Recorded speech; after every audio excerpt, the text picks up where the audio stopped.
Today, to discuss a very important event that took place in London over this weekend on 13th of September 2025. Only 4% of the migrants who come into Britain come via boat. Ban mosques, ban temples. Here's the Islamic terrorist flag. And Islam is the most dangerous thing for our society ever. I was wondering if you change the word Islam and Muslim to Judaism and Jews, people like Elon Musk. And but wonder that Elon Musk is South African, British South African as he calls himself. I think political assassinations of any kind against anyone, whatever their views are terrible.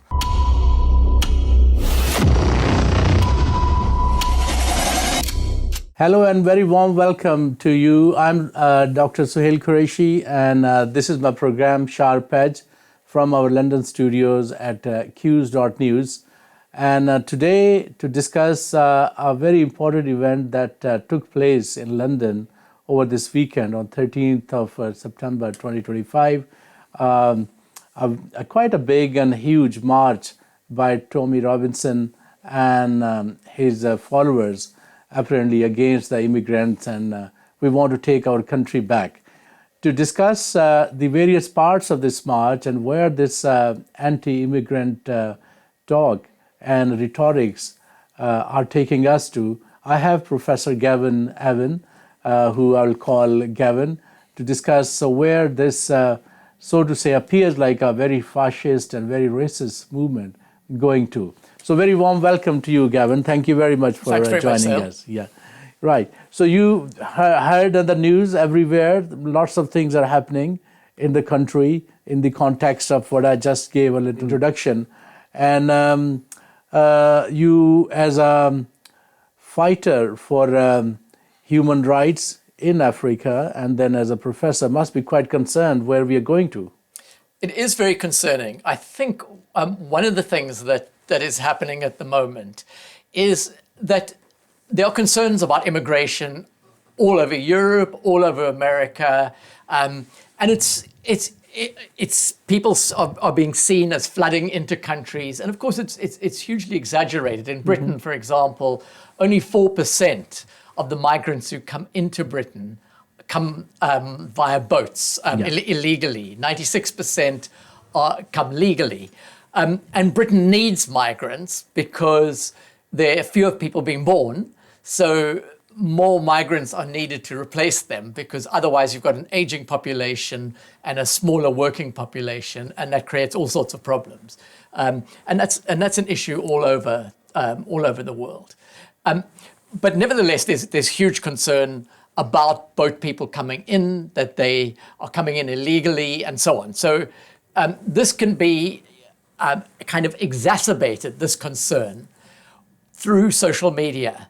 And I think what's happened with Tommy Robinson, and he's certainly one of those who's made hay from the discontent around illegal immigration, is that he's coupled himself very successfully with Elon Musk. Now, Elon Musk at one stage was kind of a middle-of-the-road sort of right-wing Democrat, and he shifted further and further to the right. And I mean, with his Nazi salutes, his support for the AfD in Germany, which is a fascist party, and for Tommy Robinson, he's become a full-on far-rightist. But he's used his massive platform. Yeah, we will talk about Elon Musk in a minute, but I just wanted to bring the very important point that you raised. 4% of people who have come through boat. And I don't think, according to international law, it is illegal to go anywhere or it's criminal, because otherwise they would be in the prisons straight away and not entertained by the British government. The fact is this, that 96%, as you indicated, they are people who are from the foreign nation. Most of them are students, or through the skill deficit in the healthcare, in education, in IT, and the labor who are here. Now, out of those 4% that you mentioned, they roughly come about 1.2, 1.3 million people in the last 5 to 10 years. So we're talking about only about 40, 50,000 people who have come through the boat guys, I call them. And 80% of them, they are bona fide asylum seeker whose application have been actually accepted. They have assimilated in the society, they have done studies, and they're working. So I think that is an area I would like you to enlighten our audience, that where this narrative is about this immigrants. Yeah, I mean, in any group of people, and it doesn't matter whether they are British, you can trace their roots back to the Angles and the Saxons, or whether they're people whose ancestors have arrived more recently, or if they are illegal immigrants. With any group of people, you're going to have some bad eggs. Yes. And of course, those bad eggs are going to commit crimes, and some of those crimes are going to be ones that stir up people's emotions. Now, when you focus on those crimes, it seems to people like these ones who've arrived illegally are not only taking the things of the British people, but they do more. They raping the girls and so on. So now there's no indication that the crime rate is higher among migrants than it is of people who were born in Britain. In fact, from the figures I've read, it's actually lower overall. But nevertheless, it's very easy to stir people's emotions up It's the optics. about that. It is the optics. Yeah. So you've got. I mean, there have been tens of thousands of people who've come via boat, and I think any government is going to have to do something about that, and to try and stop that boat traffic, and it's obvious it's proving very, very difficult to do. Yes. Because there's a big sea, Yeah. there's a lot of coastline, and it's not that difficult to get And there are in. genuine people who are escaping from persecution. Yeah, and so will you like them to die right in front of your eyes in the boat? And I must say that the world, Britain, but other countries throughout Europe as well, and certainly the United States, has become much less tolerant of genuine asylum seekers who are fleeing their country of origin. The countries of origin. Yes. And I mean, if we look at the British population, its whole history has been one of migration. I mean, no matter how far you go back, there've been waves of migration. But there is a historic perspective. Historic perspective is this: that at 1914, at the zenith of British Empire, or at 1914, 84% of the world mass was under the colonization of the European powers. Indians didn't come here, or Nigerian didn't come here and ask that we want to come knock at door. They were doing their own business. It was the British Empire, which at one stage, 25% or 24% of the world mass was under British Empire. So it is actually the payback time. It's payback time. That's a good way of putting it. Yeah. So I would agree with that. I mean, I think that a great deal of Britain's wealth came through controlling, through colonization, 25% of the world. And bear in mind that several of those colonies in the West Indies were slave colonies. Yes. So through colonization and slavery, a great deal of Britain's wealth was established. The city of London, the city of Edinburgh, the city of Liverpool were built exactly. on colonial labor, really, right. and often slave labor as well. Yeah. So, as you say, payback time. I mean, Brits went into those countries, they conquered those countries, they put their people there, they exploited people's the country's mineral wealth, They turned some of those countries into one-product countries. And the genocide, the famine of Bengal by Winston Churchill. Bengal is just one example, or the sacking of Benin in what is now Nigeria. I mean, there's so many examples of atrocious behavior. So, but let's come back to the current issues and the other narrative. They have been very, I mean, I would say successfully to an extent, but it's all the media hype, is about the grooming gangs and the sex and all sex rape, sexual offenses and rape attributed to people of color, so to say. However, you'd be surprised to know that according to the sexual rape and sexual offenses statistics, the women in this country, or in any country for that matter, they're more at risk from the people who are partners, who they know, family partners, rather than complete strangers. Which means that the British people, the Britishers, they are more at risk, British women, of having a sexual offense against them.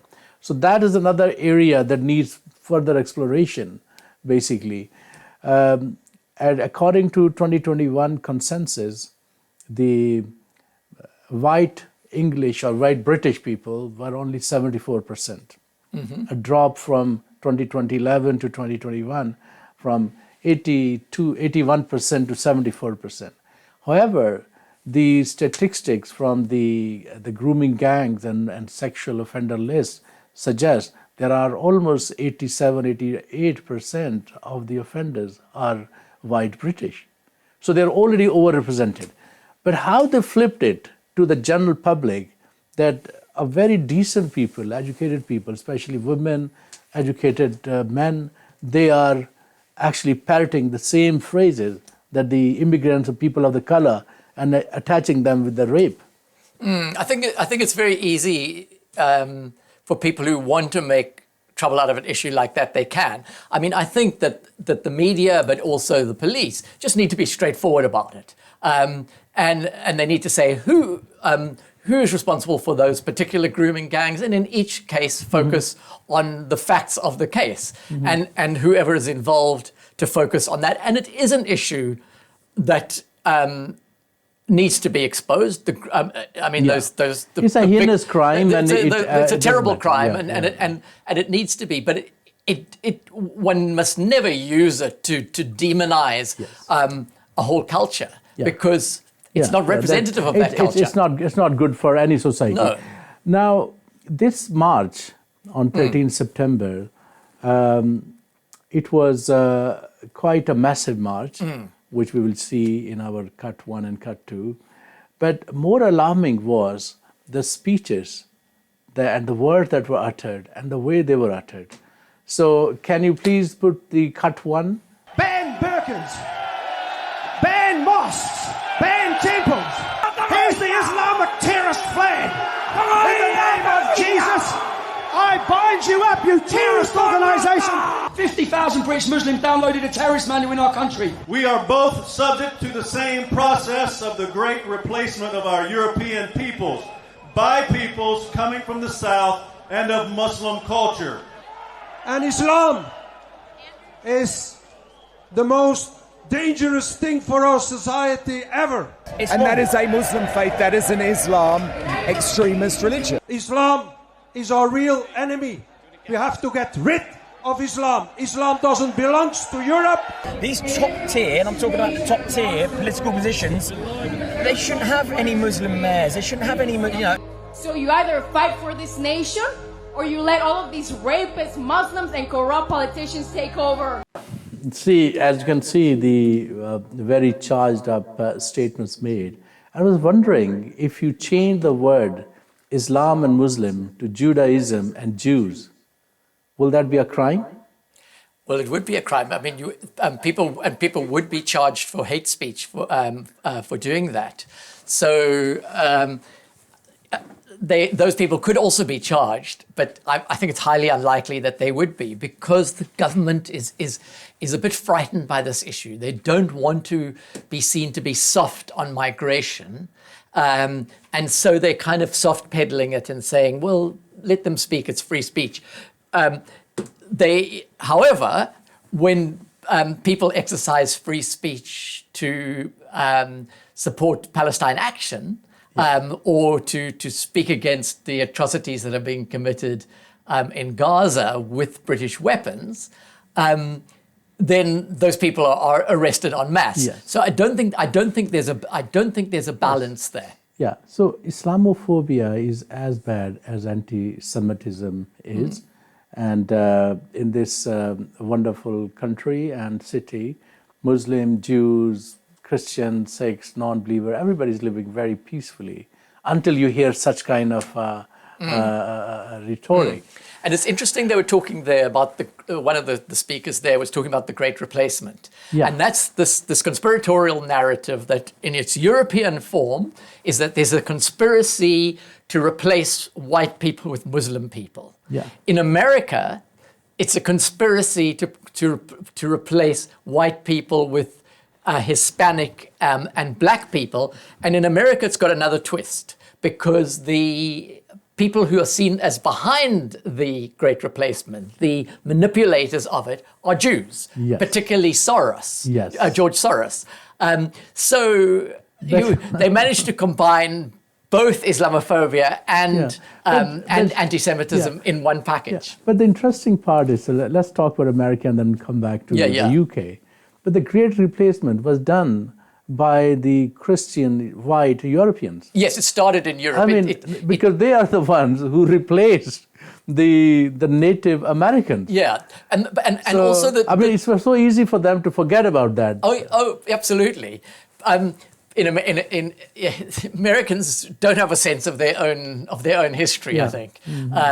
So yes, I mean, small groups of white people arrived, and they gradually displaced the Native Americans. So one of the speakers here, I just noted that I think that he was of Indian origin.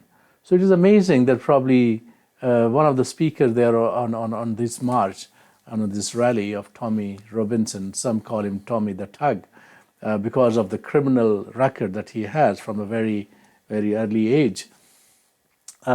He is of Indian origin.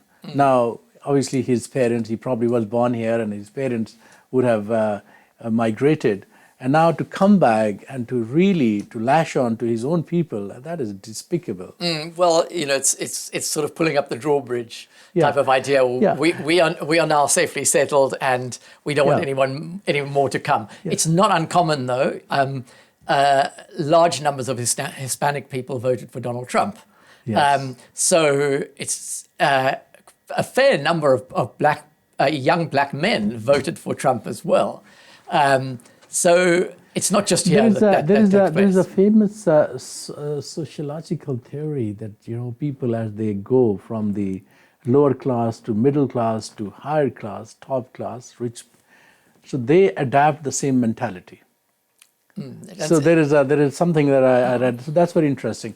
Now, I think his real name is Lennon Yaxley. Stephen Yaxley Stephen Lennon. Yaxley. He chose Tommy Robinson because it sounded more working.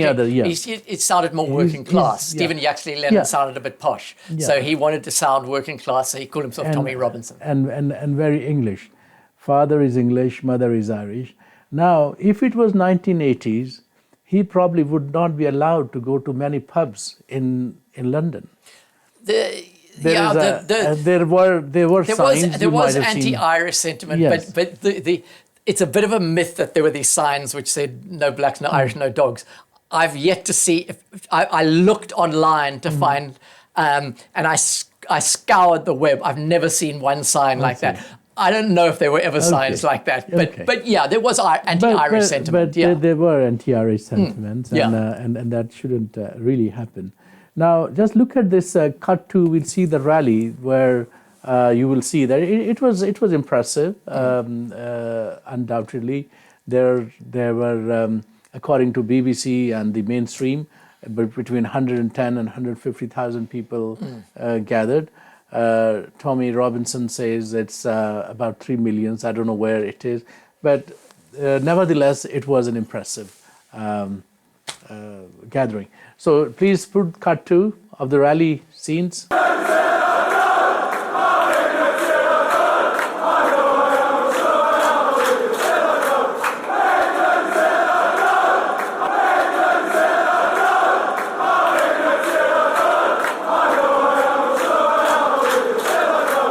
that there was a large number of people, and predominantly it was considering the cause this march was for, considering the number of people, including women and children. It was relatively peaceful, although there were about 5-6 police officers who were injured. More than that. More than that. And some of them were seriously injured. I mean, Yes. one had all his teeth knocked out. I see. There was a small group of kind of violent Tommy Robinson supporters who tried to break through the ranks to get at the counter demonstration and assaulted police in doing that. But yeah, it was mainly, I mean, most people weren't doing that. But the interesting question is, how did they go? Tommy Robinson, when he was running the EDL, English Defence League, you know, he used to get a couple of thousand people maximum at his rallies. Now suddenly he's got over 100,000. What has changed? And the answer to that is it relates to the algorithms. Yeah, the handlers. Handlers. I'll come to that because that's a very important part of my question that we can discuss about that. To those handlers who are the global handlers who are actually allowing this kind of fascist movements everywhere.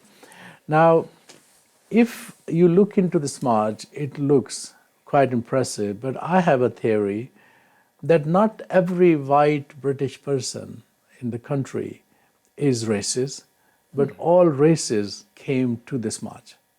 So I don't understand, because you know you do different kind of rallies for human causes, humanity causes. We had rallies on Palestine, they're against war. Millions of people do come, but that doesn't mean that those who do not come, they don't support that kind of idea, because that is a different idea, more of positivity or stopping violence. This one is a total different idea. So it appears to me that majority of the people who actually are Tommy Robinson's fans or this movement fans, they showed up. So when you look at that, it's a very small number when you say it's 66 million or 68 million population. Sure, but when to get 100,000, 150,000, perhaps even people to a march is impressive. I mean, it's not nearly as big as, say, the marches against the Iraq War, which were, we were talking Tony about Blair's time, a million that's people right, there. But nevertheless, it is a substantial to get people to actually put their boots on and go to the march is impressive. Yeah. Now, despite that, opinion surveys that have been done show that Tommy Robinson himself and his policies are not popular in Britain as a whole. There's an overwhelmingly negative perception among British voters about Tommy Robinson. So one has to look at the two things together and think of how the ordinary Brits will take it. And I feel that actually the British society, the collective psyche of the nation has come to a tipping point. And I don't think that these kind of far right or extremely racist and almost terroristic kind of views can prevail any further, because people are sick and tired of this. They are, but there's a lot of damage that a relatively small number of people can do. There's a lot of violence that they can commit. There is a lot of unrest that they can stir up, and it doesn't have to represent the majority opinion in any sense. Yes. Nevertheless, even a relatively small proportion of people in the country can disrupt massively. Yeah. Well, now let's talk about the crux of the matter, that why it is starting. So I'll briefly touch base that why in last 10, 15 years there's so many refugees, immigrants, board guys. Why is this? So since 2011, last 20, 25 years. Well, I think there are a number of reasons why the first thing I'll say is the unjust wars. And I suppose that as a thoughtful Europeans, we should also consider that the things are linked together. When there will be war in Somalia, in Iraq, in Afghanistan, Syria. and Syria, and even In Palestine, in Ethiopia, people will travel from one place to another. And also the population has almost doubled up in the last 35 years.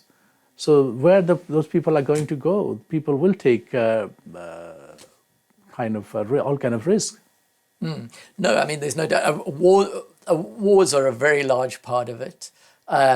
Another part of it, I think, and it's going to be more and more of a factor in the long term, is climate change. I mean, countries are simply getting hotter, and there are parts of the world which were once you could live in, and you just cannot live there anymore. There are parts of Iraq, there are parts of large parts of Africa which have just become unlivable. And then there's village tap politics, and that creates wars, and that creates fighting, and then refugees move. So I think climate change is going to be a factor in prompting wars and prompting migration. But a big factor is people like Elon Musk. And one wonders that Elon Musk is South African, British South African as he calls himself. His father, Elon Musk, and his sexual exploits of incest and all that, allegations of incest, everybody knows. He comes from a very racist and apartheid country. And all of a sudden, he has become mega rich, the richest person in the world. And then he joins in the politics, become the DOGE, Department of Government Efficiency head with Donald Trump. And then he turns kind of promotive, this kind of fascist views. So that is an area, and it appears like there's a global conspiracy to create chaos, anarchy, fascism. I don't know if it's a conspiracy. I think that one thing that's happened, and it's something that's happened in all of these social media platforms, is that they adjust the algorithms to promote controversial views because it gets more eyeballs on them. So things like extreme views, the algorithm will push towards whatever view you go towards. So some people will go left, but many people go right. Now with X, what he's done is he seems to have adjusted the algorithms to and also introduced this kind of blue tick thing where you pay money, and most of the people who are paying money to be are right-wing influencers. So it's shifted right, and what he's done is he's shifted his power and his algorithms behind Tommy Robinson, not behind other right-wing groups in Britain, but he was close to Nigel Farage. Yeah, but he's dropped Farage and he's chosen Robinson. And I think I don't think it's a conspiracy. I think that this is an individual who has this platform which he can hugely influence, and has picked Robinson here as his man, and he's driving traffic towards Robinson, particularly on his platform X. I mean, and it's not just that he used AI as well. So he's got this AI bot called Grok, and he was worried that Grok was giving what he thought were woke answers. Yeah. And so he adjusted the algorithm, and Grok kind of took the message and went kind of full Hitler, literally. It is the Hitler salute, not just that, but saying Hitler did a great job, and race science is true, and the full gamut of extremist views. Okay, now he's adjusted it back a little bit, but that is where Elon Musk has found himself, and unfortunately, he's a person, because of his immense wealth and because of his control of X, has immense power to influence views. And I think the success in terms of numbers of that march was very significantly a result of that. Yeah, but as a psychiatrist and a student of human psychologies and behavior, I am very intrigued at why all of a sudden Elon Musk has been so much involved into the politics and the narrative for everywhere. I mean, he's American. It kind of makes sense that he may have developed political ambitions or to correct the society within. But why to mess around with other countries? And what has happened to? He's a businessman. He's a great entrepreneur, an inventor, designer. And why? And that is really is quite mesmerizing. It's very interesting because his maternal grandfather, who was Canadian, migrated to South Africa, apartheid South Africa, because he thought apartheid was a wonderful idea, and Canada was much too liberal. And so, I mean, he was a serious fascist, not in a pejorative sense, just in a descriptive sense. Now, Elon, grew up in Pretoria in apartheid South Africa, but when he went back to America and when he went to America, he didn't show any sign for a long time of that kind of. He was more a kind of libertarian. And his views were kind of sometimes on the libertarian right and sometimes socially liberal. But something happened to him, and he shifted further and further right, joined up with Trump, fell out with Trump, but has continued with his campaign to support the European, particularly, and British. And far right. Extreme right, And I Netherlands, mean, really Poland, extreme, So that is really an enigma. And then on one hand, he appears like a very pro-Hitlerian views, and then on the other hand, he appears to be very close buddy of Benjamin Netanyahu and Israel. Well, that's not uncommon. I've found lots of people on the right who are anti-Semitic and who hold views about Jewish people that they have innate characteristics that are negative in all sorts of ways, and yet are pro-Israel. And I don't know if those two things are so inconsistent, because if you have a negative idea of the Jews and you think they belong in this other place in the Middle East, they don't belong here, they belong there, that's pretty consistent. So, I think, I mean, and we go way back. I mean, you look at the evangelist Billy Graham. He was a deep anti-Semite and vehemently pro-Israel, and so I don't think it's. I don't see it as contradictory. Quite paradoxical, but I think you raised and indicated a very valid point that all of a sudden, a surge in the Tommy Robinson's type views or far right views, propelled by the social media, and X by far is one of the more successful ones. It explains why we are hearing more of this kind of thought process, and why more and more people are affected by it. And so we don't know what is the personal gain of Elon Musk. But this entire drama or saga has its bad effects. Charlie Kirk, for example, is a very distasteful person. I must say, despicable. He shouldn't have been killed the way he was, because some of his sermons where there is no empathy, there's nothing should be done about the rights of the guns and all that. But he died the way he died. Now, this has caused polarization. This has caused extremism in the masses, especially the young people, and they have resorted to this kind of violence. So where will it end?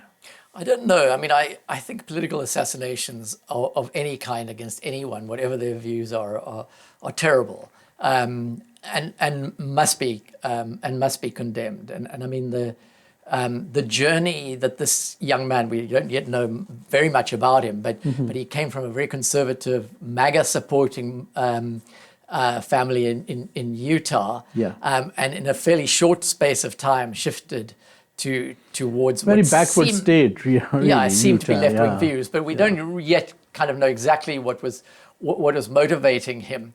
But certainly,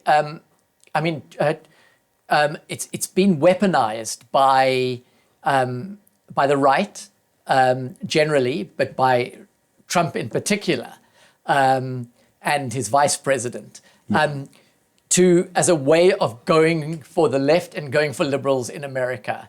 And I think one of the things they're likely to do is to take away the charitable status of many of the groups that were funding free press.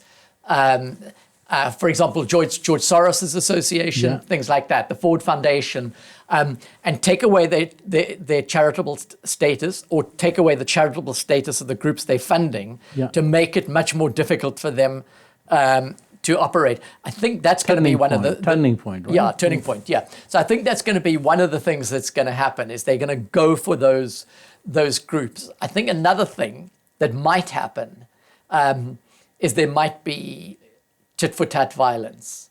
And I mean, it's interesting because the right seem to see after this killing that only they are being attacked. Yeah. But if you look at recent American history, most of the attacks and the violence have actually come from the right. Yes. I mean, in my book, I looked at right-wing murders and mass murders.